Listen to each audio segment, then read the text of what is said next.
Hello, everyone. I'm Eric D'Souza, and you're joining us today for another episode of Crime Writers of Canada's podcast, where we are talking to all the members of Crime Writers of Canada who have been nominated for an awards of excellence. So, and today I am speaking to Laury Silvers. Hi, Laury. How are you? Oh, very good. Very honored to be here. Thank you so much for having me. Well, it's a pleasure to meet you, and we are talking today because your novel, Some Justice, has been nominated for the Whodunit Award for Best Traditional Mystery, sponsored by Jane Doe. A little bit about you. Laurie Silvers is a North American Muslim of Southern and New York cultural origin, finally at home in Canada.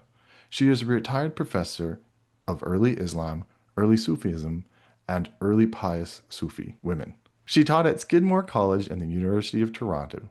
Silvers also published work engaging in Islam and gender in North American in academic journals and popular venues, was actively involved in women-led prayer movement, and co-founded the Toronto Unity Mosque. She has since retired from academia and activism and hopes that mysteries and thrillers continue her scholarship and activism in their own way. She lives in Toronto under Treaty 13. I'm not going to ask you why you set your stories in Baghdad and in that time period in the Middle Ages, because I think that was quite obvious in your bio. But to those of us who know very little to nothing about Baghdad in 1912, what should you tell us? I think the interesting thing about that period is that we have to move away a bit from, I think what most people would think of is they think of Aladdin or they think of A Thousand and One Nights, and those images take our mind up in a particular kind of way in which we're thinking of caliphs and intrigue and wars and palace questions. And if there's a poor person among them, like Aladdin, it's a sort of a scruffy person who ends up getting sort of taken in with those palace intrigue questions. For me, my scholarship dealt with people who were actually among the poorest of the city. If they were scholars who were on the edge or just in certain positions of authority, but not in caliphal authority. I rarely dealt with that level of life in Baghdad. Most of my scholarship had to do with the social lives of early mystic women, and enslaved women who was a mystic. I needed to know everything about her life. Why would she practice her mysticism in a particular way? Everything to do with the fact that she was an enslaved woman and didn't have ownership over her time. So she might not do a lot of fasting because she had to work through the day, or another woman might fast because it was the only control she had over her own body. So I would look at those elements to try to understand their wisdom sayings in a way that was connected to their daily life. And that forced me to have to read all sorts of scholarship about the kinds of clothing that people wore, the kinds of agriculture that was out there, little bits and pieces of life.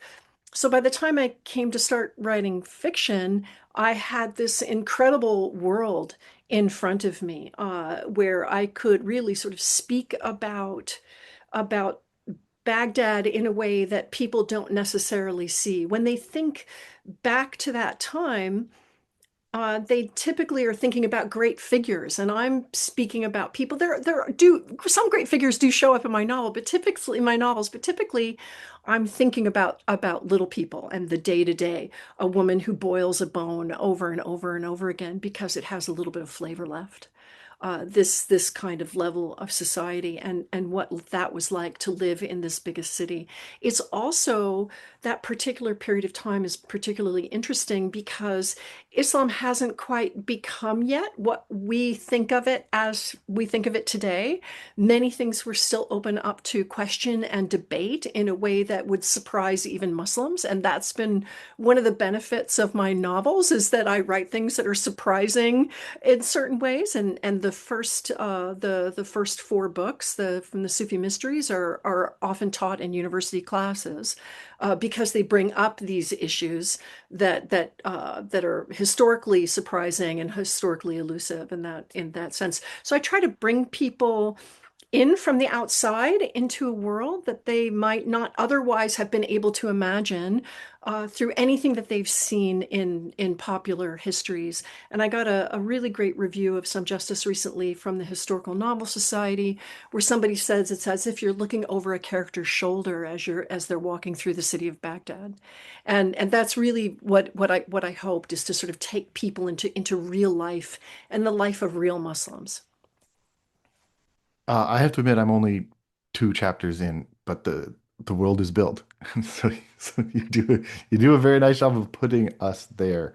Um, the I'm getting this from your Amazon website. The Ghazi Amar Medieval Mysteries is a spin-off series from the Sufi Mysteries Quartet, which you mentioned earlier.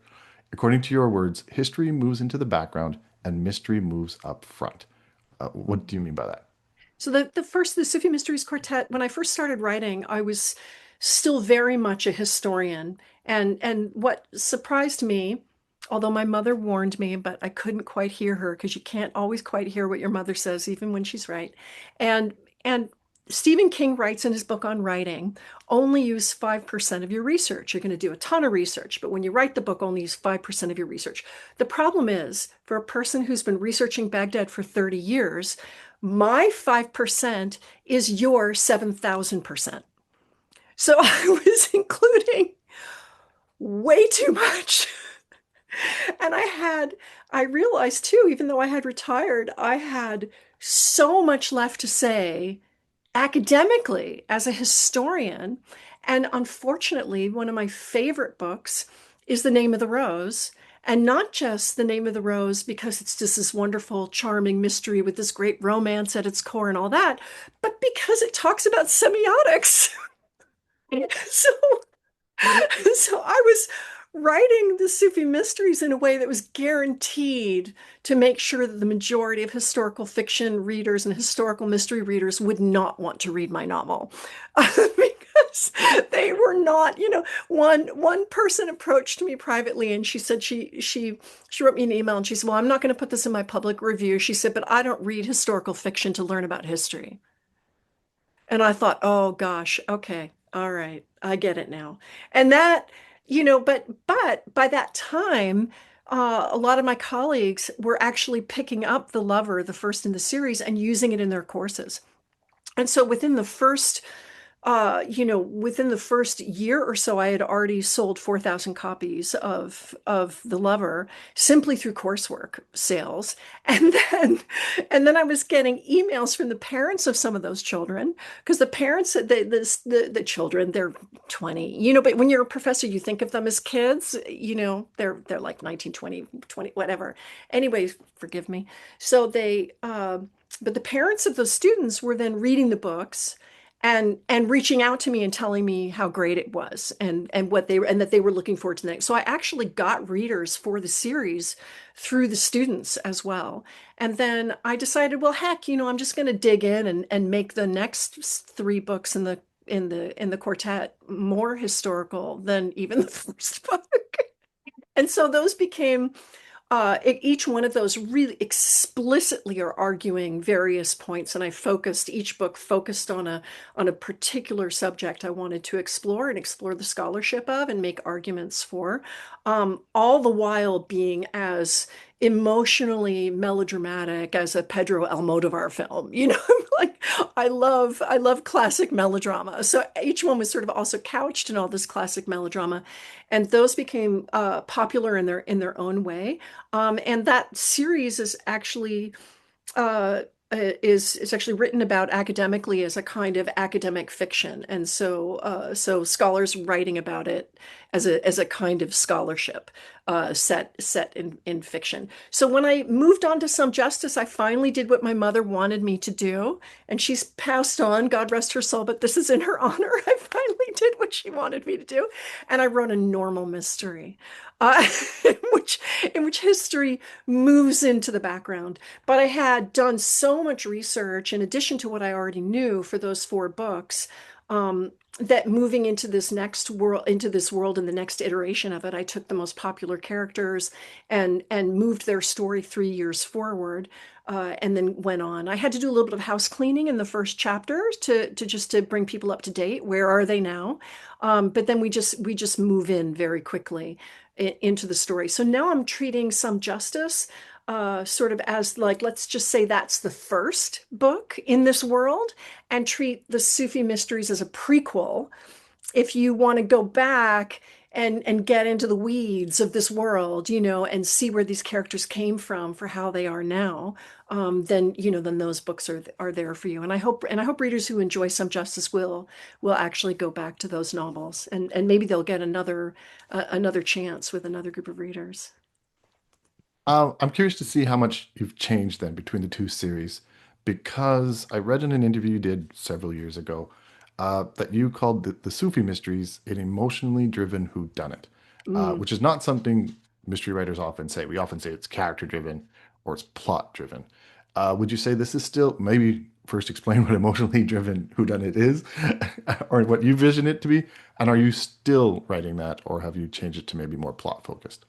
I think that character driven probably is a lot of what I meant by emotionally driven, but because I am a person who is a huge fan of noir, and noir to me is very emotionally driven. So to me, it's all about these characters who are in these states of chaos, and then the bad choices they make from the states of chaos that they're in, the states of loneliness or dejection, or being on the margin, that they're pushed to these emotional limits, and those emotional limits start the cascade of events, and enforce them making really bad choices that turn into really great story. And I think the I discovered a lot of the mystery plot as I was going along, developing their emotions. So the story was really about the emotional arcs and the historical stories. I had a historical question I wanted to explore in each of those four books of the original series. And so then I had their emotional lives I wanted to explore. And then I put those two things together and allowed the plot to develop out of those two concerns, the historical question and the emotional question that I wanted to explore.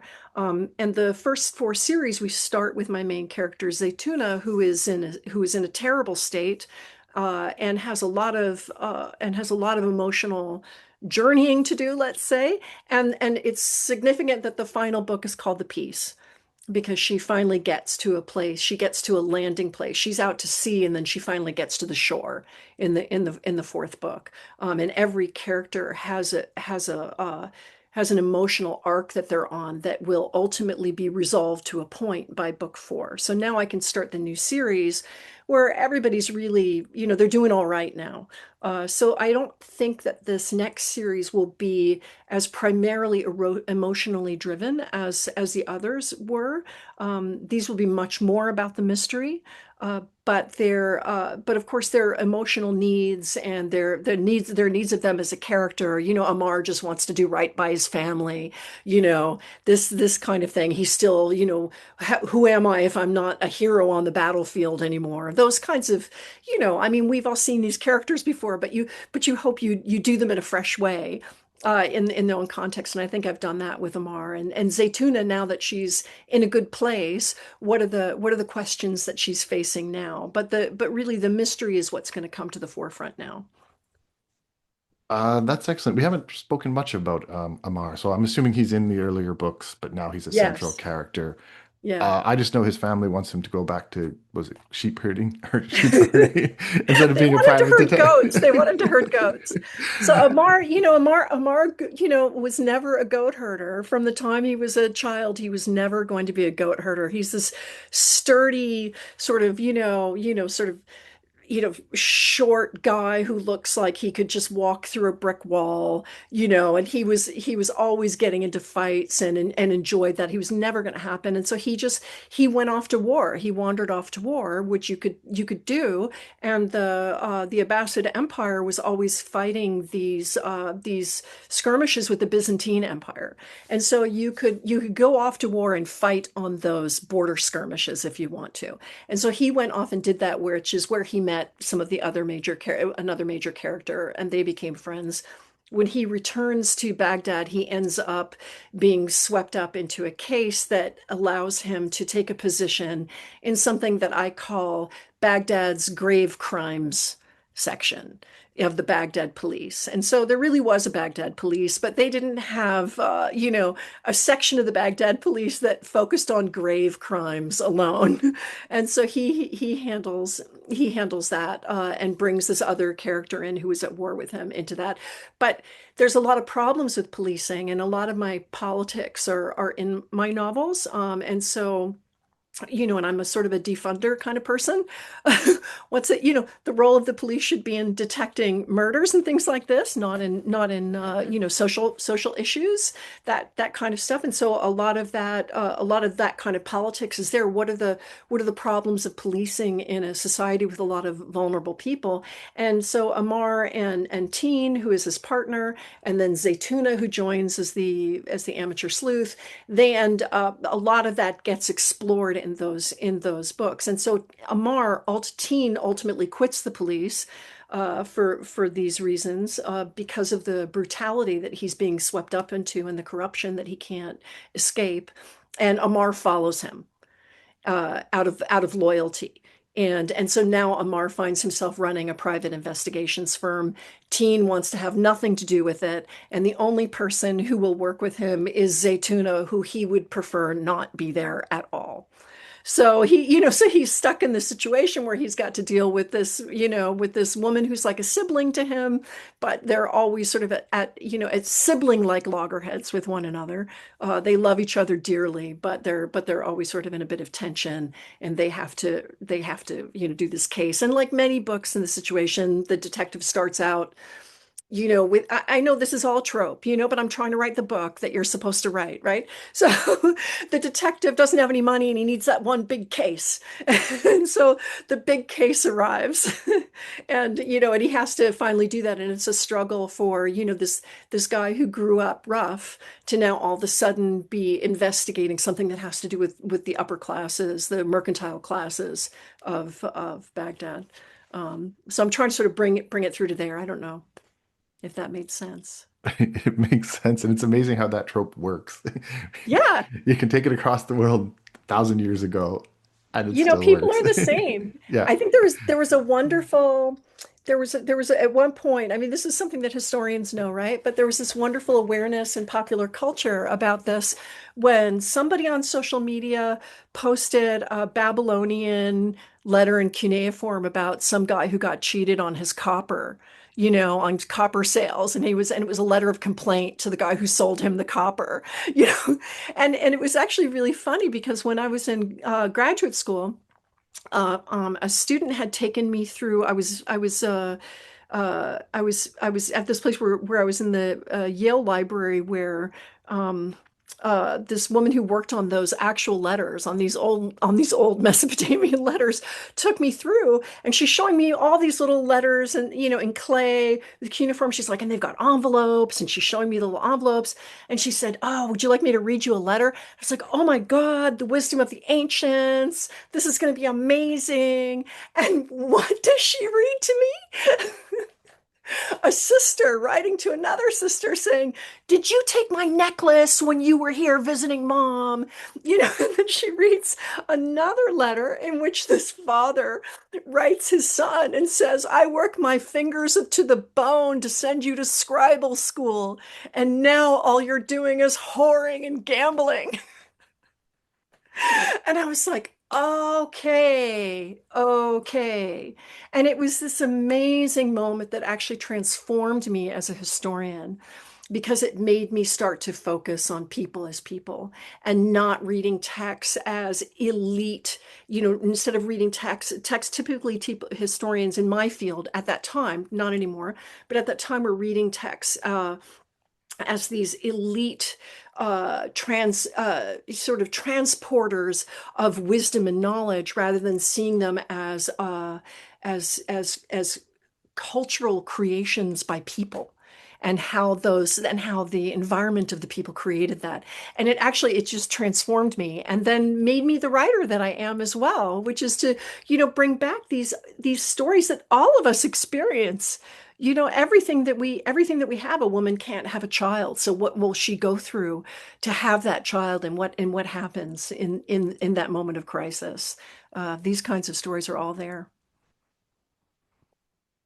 Um, Going back to the interview you did about the lover, you explained that you considered, and you were new to it at the time, you considered self-publishing the long game. So now that you've been playing the game a little bit longer, how do you feel about it? So I think I really enjoy self-publishing, one, because I have friends who are traditionally published, and I see what their publishers require of them. You got to have a Substack, you got to do this, you have to be on social media this number of hours, you have to be, and you have to be doing all these interviews. And I personally can't do that. I wouldn't be able to write if I were spending my brain time doing that. As an academic, I wasn't very good at promoting myself either. So that would be a difficult thing for me to do. But there's also this thing about the long game with respect to self-publishing. In traditional publishing, a book comes out, you have to get pre-orders. And those pre-orders have to come in at a certain level for your push to go. And then you have this very short window to make a certain number of sales to get to a place where the publisher says, okay, we have something here that we're going to push even harder. And that's a very short game. And your book can actually be dead in the water by the end of the year if things haven't happened. But with self-publishing, your publisher can't remainder it. Your publisher can't do any. It is in perpetuity available. Print on demand means it is in perpetuity available. And so it is just published for the reader who encounters it for the first time. And so it remains fresh. And so it allows self-publishers to have access to readers in a way that sometimes traditionally published people, if they're not big writers, um, do not really have access to. Like, we don't even have back catalogs. We have a whole bunch of books that a reader finds one and says, "Oh, good, there's more." It's not like we're like going to republish our back catalog or something like that, so it's just it's an incredible opportunity. Self-publishing, I think, creates this incredible opportunity for people who want to write, want to work at writing, want to perfect their craft, want to work at that level that traditional published writers are working at, but they want to do it outside the constraints of the publishing industry, which has its wonderful things, but also has its negative things. And so it may not work for everybody.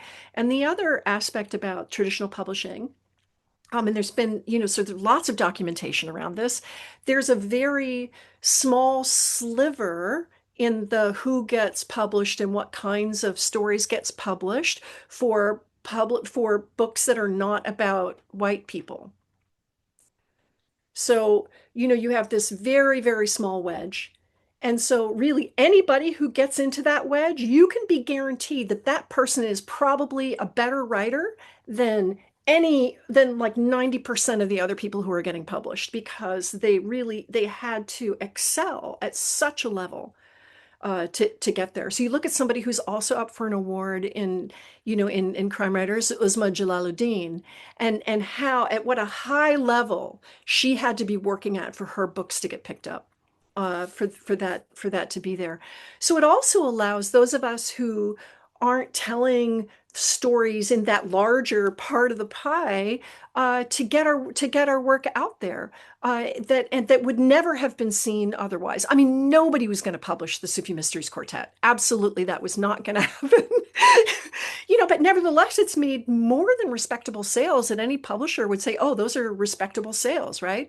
But but still, that was never something that was going to be given a chance. So it was really, I'm really grateful for this opportunity to be able to have access to readers and to be able to continue working on my craft in this way, and to not be told by a publisher what they might want me to write next. So I also write these contemporary thrillers set in Toronto under a name, Jane Green, Jane with a Y. It's my great grandmother's name, who was a very an interesting person. We've got one picture of her, a couple of pictures of her. One of them is she's sort of got her arm hanging over a split rail fence in her big skirt with a gun on her hip. And there's even a swamp named after her in Florida. She was a tough customer. So she's the author of my Toronto mysteries. But it allowed me to sort of just, okay, well, I'm done with this. I want to actually take a break from researching and write about something in Toronto where I can basically Google the question if I need to. I can just write off the top of my head, oh, my friends, what are we doing? There's a crime. So that's been that, obviously I'm researching, but it's a different kind of research, right? So he just sort of allowed me to do that, whereas a publisher might actually not want me to do that. And so it's self-publishing really gives you this freedom to become a kind of the writer that I could only dream of being. If somebody listening to this wanted to learn more about either Laury Silvers or Jane Green, should they look? So this is a great question. I wish I were better at social media than I am. I'm not very good. So who I am in reality is on Twitter.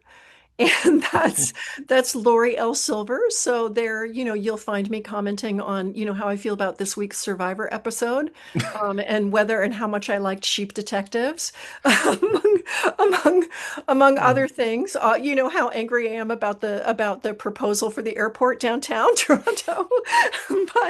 But yeah, I'm on Facebook, and people can friend me on Facebook, or they can follow me on Facebook. I tried to have an author page on Facebook, but I don't want to deal with it. So I don't even use it. And if I have something if you follow me on Facebook, you'll get my public posts about my books on Facebook. I'm also on Instagram. But again, you're not seeing pictures of me and my grandson doing what we're doing on a Saturday.